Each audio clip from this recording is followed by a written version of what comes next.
दोस्तों, आप सभी का स्वागत है आपके अपने YouTube चैनल पर। दोस्तों, 18वीं शताब्दी तक दुनिया का हर एक इंसान प्राचीन समय की महान मानव सभ्यताओं से पूरी तरह से अनजान था। पुरातत्व खोजकर्ताओं ने अगर इन प्राचीन सभ्यताओं को आज ना खोजा होता तो आज भी हम इनसे अनजान ही रहते। इन्हीं प्राचीन सभ्यताओं में से एक है मेसोपोटामिया की सभ्यता, जिसे महान मानव सभ्यताओं में से एक गिना जाता है, जहां पर अगर कोई संभोग नहीं करता था तो उसे एक पापी की नजर से देखा जाता था। तो दोस्तों, आज की इस वीडियो में हम आपको प्राचीन मेसोपोटामिया के बारे में कुछ ऐसे इंटरेस्टिंग फैक्ट्स बताएंगे जिसको सुनने के बाद इस सभ्यता के बारे में आपको जानने की जिज्ञासा और ज्यादा बढ़ जाएगी। लेकिन वीडियो में आगे बढ़ने से पहले मैं आपसे कहना चाहूंगा, वीडियो के नीचे लाल रंग के सब्सक्राइब वाले बटन को दबाकर आप भी हमारे सब्सक्राइबर्स की फैमिली का हिस्सा बन जाइए। तो चलिए आपको ले चलते हैं प्राचीन मेसोपोटामिया की ओर। दोस्तों, सबसे पहले हम आपको बताते हैं कि मेसोपोटामिया सभ्यता का जन्म कैसे हुआ। दोस्तों, आज जहां पर इराक, कुवैत और सीरिया जैसे बड़े देश स्थित हैं, एक प्राचीन समय में यह मेसोपोटामिया सभ्यता का मुख्य केंद्र हुआ करते थे। मेसोपोटामिया मूल रूप से दो शब्दों से मिलकर बना है, मेसो और पोटामिया। मेसो का अर्थ है मध्य यानी कि बीच में, जबकि पोटामिया का अर्थ नदी होता है। मेसोपोटामिया की सभ्यता दजला और फरात दो नदियों के मध्य क्षेत्र में जन्मी और धीरे धीरे इन दो नदियों के बीच ही इस सभ्यता का विकास हुआ। इन नदियों के किनारे पर सुमेरिया, बीच में बेबीलोनिया तथा उत्तर में असीरिया सभ्यता का विकास हुआ। मेसोपोटामिया में चार प्रसिद्ध सभ्यताएं हुई, जो कि सुमेरिया, बेबीलोनिया, असीरिया और कैल्ड्रिया थी। दोस्तों, मेसोपोटामिया की प्रसिद्ध सभ्यताओं की बात आ ही गई है तो आप लोगों को बताते हैं कि कैसे वहां की बेबीलोनिया सभ्यता का मानना था कि अगर कोई वहां इंसान संभोग नहीं करता है तो उसे एक बहुत बड़ा पाप माना जाता है और संभोग ना करने वाले व्यक्ति को पूरी उम्र भर एक पापी की नजरों से देखा जाता था। जी हां, आपने बिल्कुल सही सुना। मेसोपोटामिया सभ्यता में बनी नक्काशियों से मिली जानकारी के अनुसार वहां पुरुषों के संभोग के लिए एक ऐसा स्थान बनाया गया था जहां पर हर महिला को उसके जीवन में एक बार जरूर भेजा जाता था। महिला के वहां पहुंचने के बाद जो भी आदमी सबसे पहले उसकी गोद में सिक्का उछाल कर डाल देता था, उसे ही उस महिला के साथ सबसे पहले संबंध बनाने का अधिकार प्राप्त होता था। और दोस्तों, बेबीलोनिया में सेक्स पार्टी आम बात हुआ करती थी। इसकी शुरुआत डिनर पार्टी की तरह हुआ करती थी और जैसे जैसे रात होती जाती ये पार्टी डिनर पार्टी से सेक्स पार्टी में बदल जाया करती थी और पार्टी में मौजूद पुरुषों की रातें रंगीन हो जाया करती थी।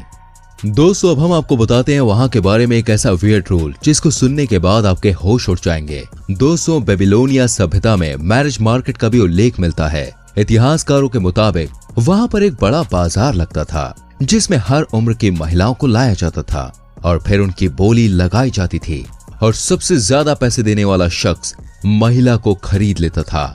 लेकिन उनको अपनी शादी का आधिकारिक दर्जा लेने के लिए आपस में शारीरिक संबंध बनाने होते थे। दोस्तों, ये सुनकर आपको उधर के लोगों की जिंदगी ऐश वाली लग रही होगी, लेकिन ये भी ध्यान से सुन लीजिए, अगर वहां कोई किसी से बेवफाई करता था तो उसे कड़ी से कड़ी सजा दी जाती थी। अगर वहां पर कोई पत्नी अपने पति को धोखा देते हुए पकड़ी जाती थी तो उसे पानी में डुबोकर मार दिया जाता था। ऐसा उधर के राजा हम्मुराबी के कहने पर किया जाता था। इसके बारे में उनकी संहिता में विस्तार से उल्लेख किया गया है। दोस्तों, अब हम आपको बताते हैं कि कैसे सभ्यता के लोगों की वजह से आज हम लोग समय के बारे में आंकलन कर सकते हैं। वहां के लोगों ने पृथ्वी के चारों ओर चंद्रमा की परिक्रमा के अनुसार एक पूरे वर्ष का 12 महीनों में विभाजन, एक महीने का 4 सप्ताहों में विभाजन, एक सप्ताह का 7 दिनों में विभाजन किया। ये सब हम लोग की रोजमर्रा की जिंदगी का एक महत्वपूर्ण हिस्सा है जो मेसोपोटामिया के लोगों की वजह से ही आज हमें मिला है। बाद में बेबीलोनिया सभ्यता के लोगों ने ही बेस 60 सिस्टम की खोज भी की, जिससे इन्होंने 1 घंटे में 60 मिनट और 1 मिनट में 60 सेकंड्स और एक सर्कल 360 डिग्री का होता है, इसके बारे में भी बताया। समय का ये विभाजन सिकंदर के उत्तराधिकारियों ने भी अपनाया। वहां से ये रोम और कई इस्लामिक देशों को पहुंचा और फिर मध्य युग के यूरोप में पहुंचा और फिर धीरे धीरे करके इसे पूरी दुनिया ने अपना लिया। इतना ही नहीं दोस्तों, इस सभ्यता के लोगों ने ही भाग करना, वर्गमूल निकालने की विधि और चक्रवर्ती ब्याज ज्ञात करने की शुरुआत भी की थी। प्राचीन मेसोपोटामिया की सभ्यताएं आर्किटेक्चर के लिए बहुत ही ज्यादा जानी जाती थी। उस समय के शासकों ने बहुत ही शानदार और विशालकाय इमारतों का निर्माण करवाया था, जिनमें से बहुत सी इमारतों का उपयोग ये पूजा स्थल के रूप में किया करते थे और बहुत सी इमारतों को बगीचों के रूप में इस्तेमाल किया करते थे। दोस्तों, अब हम आपको बताते हैं इस सभ्यता के दौरान तैयार हुई एक ऐसी इमारत के बारे में जिसे प्राचीन समय के 7 अजूबों में से एक माना जाता था। हम बात कर रहे हैं हैंगिंग गार्डन के बारे में। 206वीं शताब्दी में न्यू बेबीलोनिया के राजा नबूकदनेस्सर द्वितीय ने अपनी पत्नी अमाइटिस को खुश करने के लिए इस हैंगिंग गार्डन का निर्माण करवाया था। इस हैंगिंग गार्डन को बनाने के पीछे भी एक प्रेम प्रसंग छुपा हुआ है। बात दरअसल ये थी, जब रानी अमाइटिस की शादी राजा नबूकदनेस्सर द्वितीय के साथ हुई तो रानी अपने महल में अपने घर के पहाड़ों और हरे भरे पेड़ पौधों को याद किया करती थी और उदास रहती थी, जिसके बाद राजा ने एक ऐसा बाग बनाने का निर्णय लिया जो बिल्कुल पहाड़ के जैसा लगे और साथ ही जिसमें हरे भरे पेड़ पौधे भी शामिल हों। जिसके बाद दोस्तों ये गार्डन बनकर तैयार हुआ। इस एक गार्डन में ही कई अनेक गार्डन्स मौजूद हैं, परंतु समय की विषम परिस्थितियों ने इस विचित्र अजूबे को दफन कर दिया और एक भूकंप के कारण ये बगीचा नष्ट हो गया। वैसे दोस्तों, प्राचीन मेसोपोटामिया की एक खास बात और थी, यहाँ शिक्षा प्रणाली बहुत ही ज्यादा डेवलप्ड थी और इधर के लोगों ने पढ़ने लिखने के लिए एक लेखन प्रणाली का भी विकास किया था। मेसोपोटामिया के लोग मिट्टी की पट्टिकाओं पर लिखा करते थे। लिखने के लिए सबसे पहले ये लोग चिकनी मिट्टी को गीला किया करते थे, फिर उसे गूंद कर एक ऐसे आकार की पट्टी का आकार देते थे जिसे वो हाथ में अच्छे से पकड़ सके। वो सावधानी पूर्वक उस मिट्टी की पट्टी को चिकना बना देता था। फिर वो उसमें सरकंडे की तीली की पैनी नोक से उस मिट्टी की गीली चिकनी सतह पर किला आकार चिन्ह बना देते थे और फिर इन मिट्टी की पट्टिकाओं को धूप में सुखाकर मजबूत किया जाता था। और फिर जब उन पर लिखा हुआ किसी काम का नहीं रहता था तो फिर उस पट्टिका को फेंक दिया जाता था।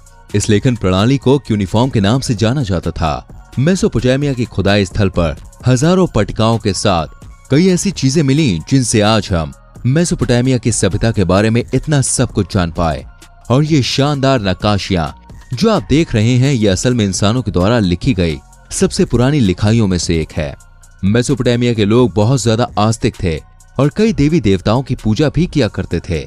उस समय में देवताओं की श्रेणियां भी हुआ करती थी, जिसमें सबसे बड़े देवता को उससे छोटे देवता पूजा करते थे।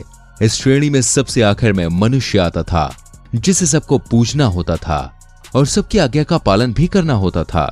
दोस्तों, अब मैं आपको बताता हूँ कि कैसे इस सभ्यता से ही कृषि की शुरुआत हुई। मेसोपोटामिया में ही 6000 से 7000 ईसा पूर्व के बीच खेती की शुरुआत हुई थी, लेकिन उस समय पशुपालन को खेती की तुलना में ज्यादा सहज माना जाता था और इस सभ्यता के लोगों ने ही दूध का इस्तेमाल करके दूध के उत्पादन बनाने की शुरुआत की थी। दोस्तों, अब हम आपको बताते हैं यहाँ के बारे में एक बड़ा ही अजीब नियम। दरअसल प्राचीन मेसोपोटामिया में वैश्यावृत्ति का बहुत बड़ा कारोबार हुआ करता था, जो सिर्फ उच्च वर्ग के लोगों के लिए ही होता था। जी हाँ, यहाँ पर उच्च वर्ग के लोगों को ही छूट थी कि वो बहुविवाह भी कर सकते हैं। इसके साथ ही अगर किसी महिला का पति किसी भी कारण की वजह से मर जाता था तो उसके पति की संपत्ति बेचने का अधिकार भी उसकी विधवा औरत को हुआ करता था। वहाँ पर शादी के बाद पर्दा प्रथा केवल वहाँ के राजघरानों की महिलाओं तक ही सीमित थी। दोस्तों, अब हम आपको बताते हैं कि कैसे मेसोपोटामिया सभ्यता का अंत हुआ। इतिहास गवाह रहा है कि जब भी कोई सभ्यता ने जन्म लिया है तब कोई ना कोई उसके पतन का कारण भी बना है। अलेक्जेंडर द ग्रेट ने 331 ईसा पूर्व में मेसोपोटामिया पर हमला कर वहां की सभ्यता को नष्ट कर दिया और वहां पर ग्रीक संस्कृति का प्रचार प्रसार किया, जिस कारण से प्राचीन मेसोपोटामिया के लोग अपनी परंपराएं और अपने जीवन दर्शन को खो बैठे। लेकिन फिर इस सभ्यता को हजारों साल बाद दोबारा से खोद कर निकाला गया और खुदाई में जो इस सभ्यता के अवशेष मिले उसे आज लूवरे म्यूजियम में सहेज कर रखा गया है। तो दोस्तों, ये है प्राचीन इतिहास की एक जानकारीपूर्ण वीडियो जिसमें हमने आपको मेसोपोटामिया सभ्यता के बारे में बताने की कोशिश की। उम्मीद करते हैं ये जानकारी आपको पसंद आई होगी। अगर वीडियो अच्छी लगी तो इसको लाइक करें, चैनल को सब्सक्राइब करें, बेल आइकन प्रेस करें ताकि आपसे आने वाली वीडियो बिल्कुल भी मिस ना हो। साथ ही आपसे रिक्वेस्ट करते हैं इस वीडियो को अपने दोस्तों के संग शेयर करना बिल्कुल ना भूलें, क्योंकि इस तरह के वीडियोस को आप तक लाने में हमारी टीम दिन रात मेहनत करती है। बाकी वीडियो के बारे में आपकी कोई राय है तो नीचे कमेंट कीजिए। धन्यवाद।